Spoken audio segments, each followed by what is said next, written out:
আর যাই হোক, আওয়ামী লীগ তো আওয়ামী লীগই।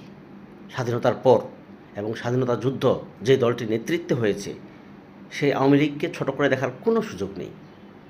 কিন্তু আমার কথা হচ্ছে, আজকে মহান স্বাধীনতা দিবসে আওয়ামী লীগ করল কি? বাম রাজনীতির লাল পতাকা হাতে নিয়ে তারা মিছিল করেছে, তারা সমবেত হয়ে শ্রদ্ধা জানিয়েছে, এরপর মিছিল করেছে, জয় বাংলা স্লোগান দিয়েছে। কিন্তু আমার প্রশ্ন হচ্ছে, কেন ভাই? স্বনামে থাকতে সমস্যাটা কোথায়? এমনিতেই অ্যারেস্ট তো হলেনি নাকি? তাহলে স্বনামে থেকে অ্যারেস্টটা হইতেন। এটা তো আওয়ামী লীগকে আলটিমেটলি ছোটো করা হলো। আওয়ামী লীগের নিজের পতাকা ধরেন, ধরে তারপরে মাঠে নামেন। অ্যারেস্ট হলে হবেন, সমস্যা কি? কোনো সমস্যা নেই। স্বাধীনতা দিবস উপলক্ষে বামের ব্যানারে মিছিল করেছে আওয়ামী লীগ, সেটা স্মৃতিসৌধে। তারা স্মৃতিসৌধে শ্রদ্ধা নিবেদন করেছে। এরপর তারা মিছিল করেছে, মিছিলে স্লোগান দিয়েছে, জয় বাংলা, জয় বঙ্গবন্ধু, বাংলাদেশ আওয়ামী লীগ। এই দলটির যত স্লোগান আছে সেগুলো দেওয়ার চেষ্টা করেছে এবং এই স্লোগান দিয়ে আন্দোলন করে মিছিল করে যখন তারা ফিরছিল, তখন পুলিশ অনেককেই গ্রেফতার করেছে। এখন আমার প্রশ্ন হলো, বাংলাদেশ আওয়ামী লীগ কি নিষিদ্ধ কোনো সংগঠন? এ তো নিষিদ্ধ করা হয়নি। ছাত্রলীগ যেহেতু নিষিদ্ধ, ছাত্রলীগের স্লোগান দিয়ে যদি তারা মিছিল করতো তাহলে ঠিক ছিল। কিন্তু আওয়ামী লীগের স্লোগান দিয়েছে, জয় বাংলা, জয় বঙ্গবন্ধু বলেছে, এগুলো তো নিষিদ্ধ না ভাই। তাহলে কেন অ্যারেস্ট করলেন? এটা তো একটু বাড়াবাড়ি হয়ে গেল না? এবারে ঈদে আপনার বাজেট কত? ওই মিয়া, বাজেট নিয়ে কথা বলতে হবে কেন? ঈদ আসে কি বাজেট দেখানোর জন্য? কার কত বাজেট? ফাইজলামের একটা সীমা আছে। এইসব কোশ্চিন, এইসব প্রশ্ন খবরদার করবেন না কাউকে। ঈদ আসতেছে, 2টা ঈদ বছরে, 2টা ঈদ সাধারণ মানুষ যেভাবে ইচ্ছা তাদের নিজস্ব চিন্তা চেতনার আলোকে, নিজস্ব অর্থনৈতিক স্বাবলম্বিতার উপর ভিত্তি করেই ঈদ কাটাবে। বাজেট কত, এইসব উল্টাপাল্টা থার্ড ক্লাস মার্কা কোশ্চিন করবেন না। একজন গরিব মানুষ, তার বাজেট 200 টাকাও হতে পারে, 500 টাকাও হতে পারে। আর একজন ধনী মানুষ, তার বাজেট 10 লাখ টাকা হতে পারে। হোক না, সমস্যা নাই তো। কিন্তু এটা নিয়ে তো এত পাবলিসিটি তো দরকার নাই, তাই না? ফাজলামি একটু কম করেন ভাই, কম করেন প্লিজ। আজকে মহান 26শে মার্চ। এই দিনে স্মৃতিসৌধে আওয়ামী লীগ শ্রদ্ধা নিবেদন করতে গেছে এবং বাম সংগঠনের লাল পতাকা হাতে নিয়ে তারা শ্রদ্ধা নিবেদন করেছে। বেশ ভালো কথা, এটা ভালো ছিল এ পর্যন্ত।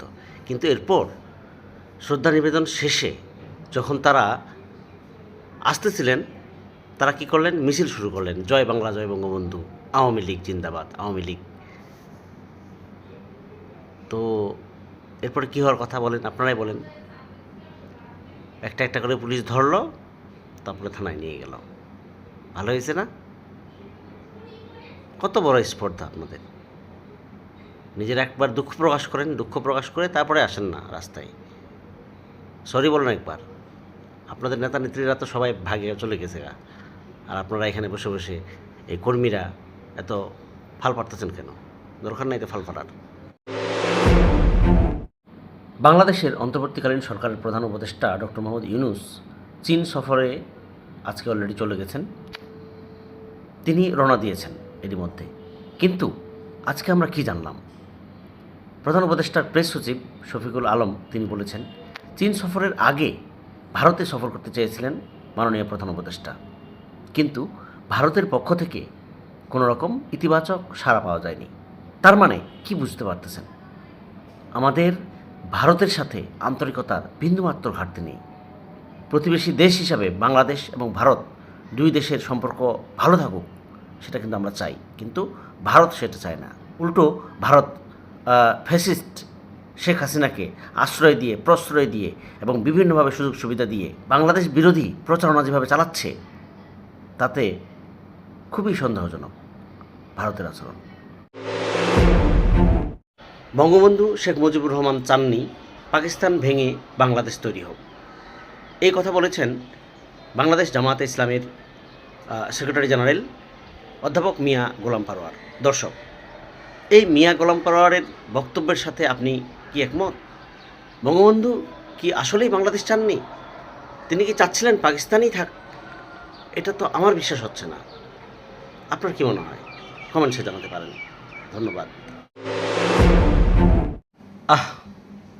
এরকমও দুর্দিন দেখতে হবে।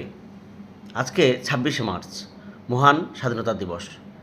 এই দিবসকে কেন্দ্র করে বাংলাদেশ আওয়ামী লীগ এর কিছু নেতাকর্মী বাম ঘরানার, বাম সংগঠনের ব্যানার নিয়ে, বাম সংগঠনের পতাকা নিয়ে স্মৃতিসৌধে শ্রদ্ধা জানাতে গেছেন এবং শ্রদ্ধা জানানোর পর তারা মিছিল করেছেন, জয় বাংলা, জয় বঙ্গবন্ধু স্লোগান দিয়েছেন।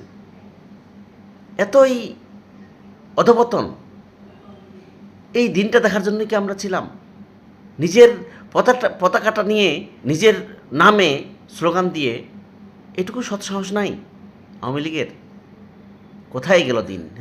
15 বছর দেখেছি আমরা। এই 15 বছরের প্রায়শ্চিত্ত এখন পাইতে হবে এভাবে আপনাদেরকে।